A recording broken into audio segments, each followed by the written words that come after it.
Well, it's about 14 degrees. It was 5 when I got up this morning. And this is the creek that's right off the porch that Helene built us. And it comes in here. It laid over a couple pine trees that we had to take out, which made this hole. And then we've put in these bridges, Tasha and I, for the pigs and the geese. But most of the time, if the pigs are over here and I'm over here, they will just swim. And this morning was no exception. They went across that ice.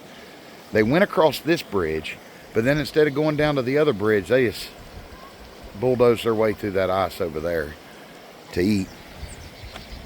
I just think this is absolutely beautiful. A frigid night turns into this gorgeous ice. This pond is lower than I've ever seen it, but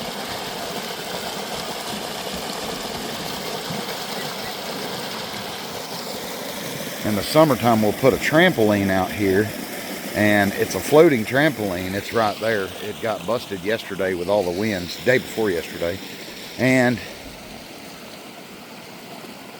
then it runs down here and off our property. But I've got a little crossing there that I take the tractor or whatever over here.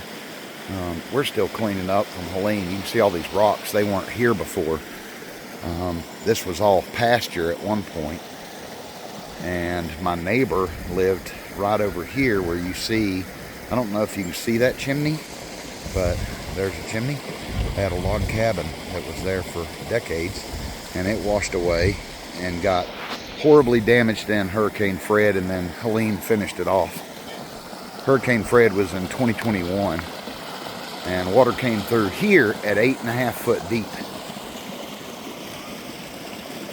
I'm gonna walk across this little bridge. This is so pretty.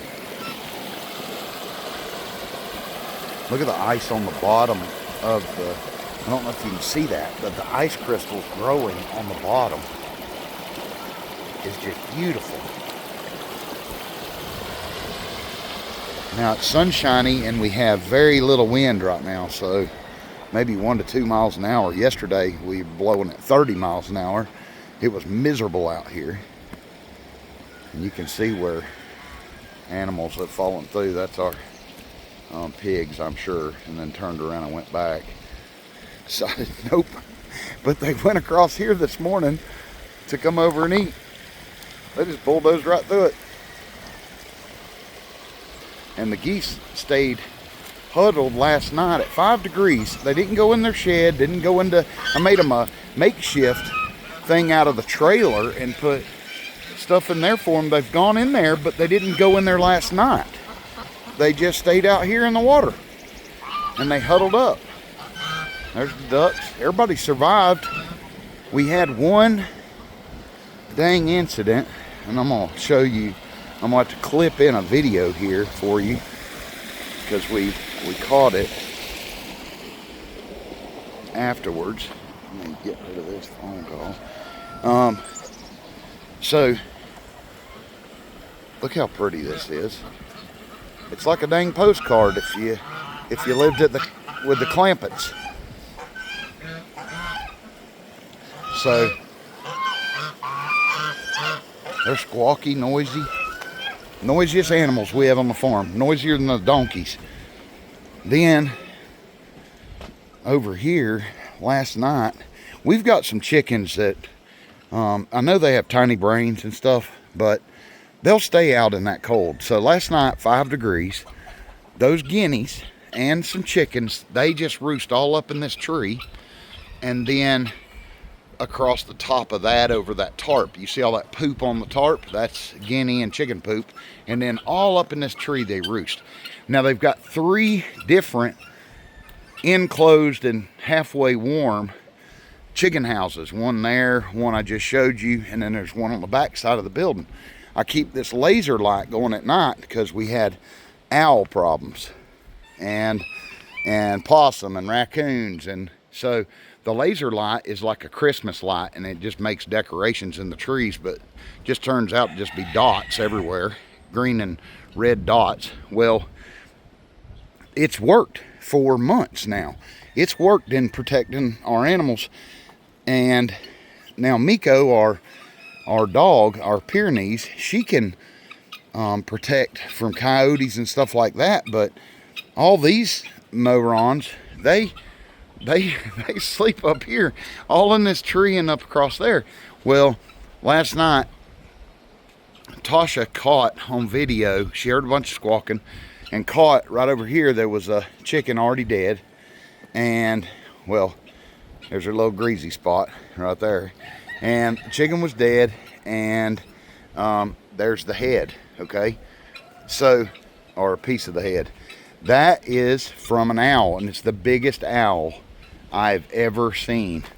It looked like, when you see this video here, I'm gonna snap it into this video, but you'll go, what the heck, that's not an owl, that's a dang bobcat or something. And it does, it looks like a bobcat. It's way bigger than the chicken, and the chicken was a full-size chicken. It wasn't one of these little tiny bantam hens. It was bigger than that white one there, and it was like that black one way over there. It was a big black chicken, and it got it. And then Miko continued to bark all night, and I went to the other cameras when I got up this morning, and that sucker roosted, not roosted, but landed here, right here on this limb. And then when he heard something, that owl flew up here on top of this little red building and stayed a while. And then later, way later, 11:30, because this happened after dark about 9:30, and then about 11:30, Tasha catches it on camera, and it had come back over and picked that chicken up, and I couldn't believe it. I couldn't believe how big that owl was. Anyway, I know I do a bunch of shorts, and I wanted to do a longer video to kind of give an idea. We have a sawmill. We built that building, and we built that coop and that add-on and all the siding to the house after the flood, this well house. I like wonky stuff. I love steampunk stuff, and I had this done. I just did it. Crazy looking. So that's insulation sticking out of the door, if you're wondering. And so I like stuff crooked, and I've made that hole. The walls are crooked, everything's crooked. Anyway, everything's out, and we have this PVC pipe I did, and then I painted it brown, and that's a gutter that goes into here that's froze solid. And last year this froze solid, and the year before it froze solid over and over.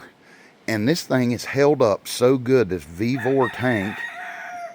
I'm so happy I got it, and I'm not sponsored or nothing. You can just find Vivor online and order you one. But everything I've gotten from Vivor has done well. I would have thought that would have broke off the little knobs on it and stuff, but it didn't.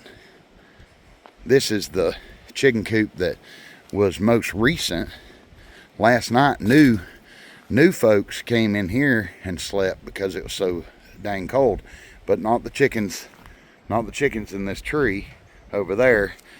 It was chickens that live out front of the house next to the river. They come in here and slept, and we got this fancy dandy thing. And after putting it together, which is a nightmare for me, if the directions aren't explicit, I suck at putting together stuff.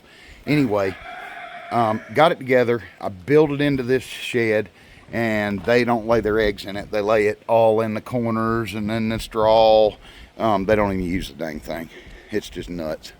But anyway, I wanted to share that with you. I hope you have a great day.